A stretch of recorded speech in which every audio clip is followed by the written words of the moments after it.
আসসালামু আলাইকুম ওরহমতুল্লাহি ওয়াবারাকাতুহ।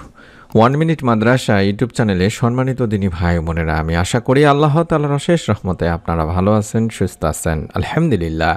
পবিত্র রমজানের আগে কষ্ট করে এই ছোট্ট ইস্তেগফারটি আজ থেকেই অন্তত 21 বার করে পড়বেন।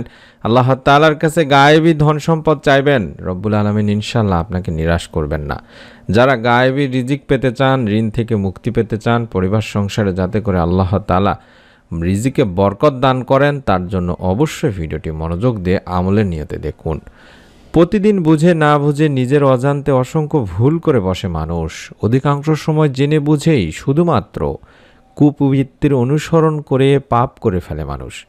তবে আল্লাহ তাআলা পাপাচারে লিপ্ত বান্দার জন্য ক্ষমার দুয়ার খোলা রেখেছেন সব সময়।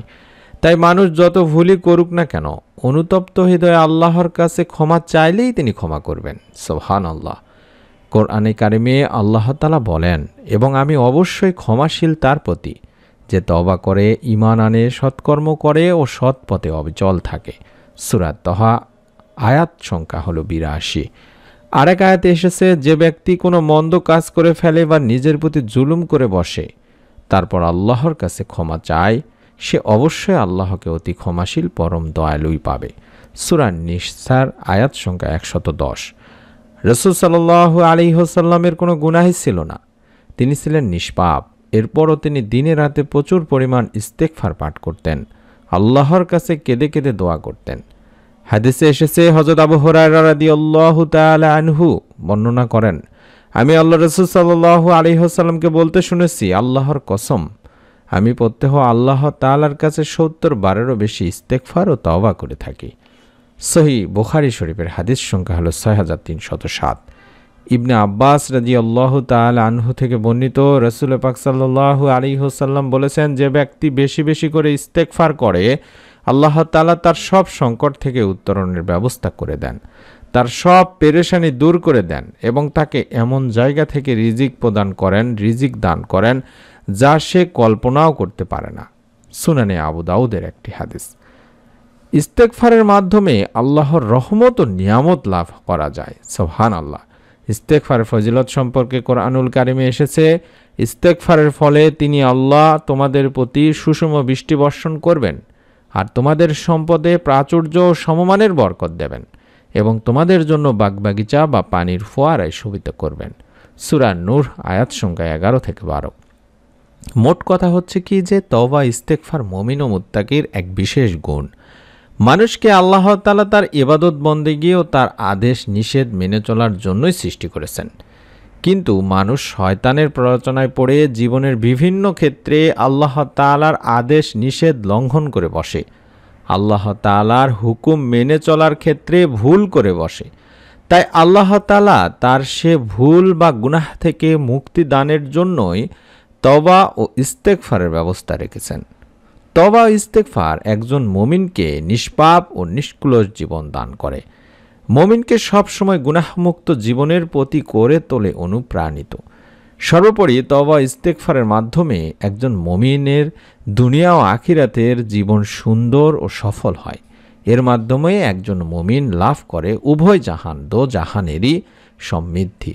তাই আমি আমার সম্মানিত দিনী মা ও বোনেরা এবং ভাইয়েরা, যারা ভিডিওগুলো দেখেন, অন্তত আপনারা মনের মধ্যে একটি আশা নিয়ে ভিডিও দেখেন। এখন নতুন নতুন হাজার হাজার ইউটিউবার হয়েছেন, অনেক অনেক ভিডিও দিচ্ছেন, কিন্তু আমি মূলত যে ভিডিওগুলো তৈরি করি এগুলো অত্যন্ত যত্ন সহকারে এবং সবার আগে দীর্ঘ 10টি বছরের বেশি সময় ধরে আমি ইসলামিক ভিডিওগুলোতে ভয়েস দিয়ে যাচ্ছি আল্লাহ তাআলার অশেষ মেহেরবানিতে। আমি জানি কোন চ্যানেলগুলোতে ভিডিওগুলো কতগুলো সম্পর্কে ভালো সবার আগে দিয়ে থাকে। তাই অনুরোধ করছি, যারা আমলের উদ্দেশ্যে ভিডিওগুলো দেখেন, মনের মধ্যে বিশ্বাস নিয়ে অন্তত একবার হলেও আমলগুলো করলে রব্বুল আলামিন আপনাদেরকে ইনশাল্লাহ নিরাশ করবেন না। ইস্তেগফারের কোনো বিকল্পই নেই দিনী ভাই বোনেরা, অর্থাৎ আপনার ক্ষমা প্রার্থনা বা তাওবায় ইস্তেগফারের কোনো বিকল্প নেই। আল্লাহ তাআলার কাছে ক্ষমা প্রার্থনা করার জন্য কোরআন সুন্নাহতে অনেক দোয়া ইস্তেগফার রয়েছে, তবে পড়তে সহজ ও ব্যাপক প্রচলিত দোয়ার মাধ্যমে ক্ষমা প্রার্থনা করা যায়। এমন একটি সহজ ইস্তেগফার হলো আস্তাগফিরুল্লাহ। এই ছোট্ট ইস্তেগফারটি আজকের পর থেকে প্রতিদিন অন্তত কম করে হলো এই রমজানের আগে থেকেই আপনারা 21 বার করে পড়ার চেষ্টা করবেন, যদি পারেন বেশি পড়ার চেষ্টা করবেন, এবং আল্লাহ তাআলার কাছে যাতে করে আপনার পরিবার সংসারের রিজিকে বরকত আসে তার জন্য একটি ছোট্ট দোয়ারও পড়ার চেষ্টা করবেন। আল্লাহুম্মা কফিনি বিহালালিকা আন হারামিকা ওয়া আগনিনি বিফাদলিকা আম্মান সিওয়াক।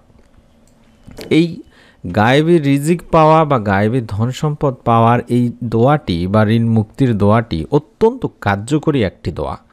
আমি আশা করছি আপনারা ইস্তেগফারের সাথে সাথে এই ছোট্ট দোয়ার আমলটিও করবেন। আল্লাহুম্মা কফিনি বিহালালিকা আন হারামিকা ওয়া আগনিনি বিফাদলিকা আম্মান সিওয়াক।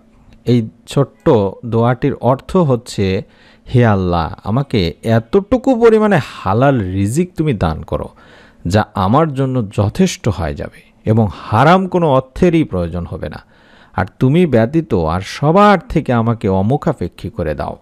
আমি আশা করছি, মনের মধ্যে বিশ্বাস নিয়ে যদি আপনারা এই ইস্তেগফারের আমলটি করেন এবং এই দোয়ার আমলটি করেন, রব্বুল আলামিন আপনার পরিবারে ইনশাআল্লাহ রিজিকে বরকত দান করবেন, আপনার অভাব অনটন দূর করে দেবেন, আপনার দুশ্চিন্তা মিটিয়ে দেবেন। তাই অবশ্যই আবারও বলছি, রমজানের আগে এখন থেকেই বেশি বেশি করে আমলটির প্রতি যত্নবান হন এবং রব্বুল আলামিনের কাছে আপনার যত সমস্যার কথা তুলে ধরুন। আল্লাহ তাআলা ইনশাআল্লাহ আপনাকে এর ফল দান করবেন। মনের মধ্যে একটা বিশ্বাস নিয়ে আমল করুন এবং পবিত্র রমজান মাস জুড়ে নতুন আমলের ভিডিওগুলো সবার আগে পাওয়ার জন্য অবশ্যই চ্যানেলটি সাবস্ক্রাইব করে বেল বাটনটি অন করে রাখার জন্য অনুরোধ করছি। সকলে ভালো থাকুন, সুস্থ থাকুন। আসসালামু আলাইকুম ওয়া রাহমাতুল্লাহ।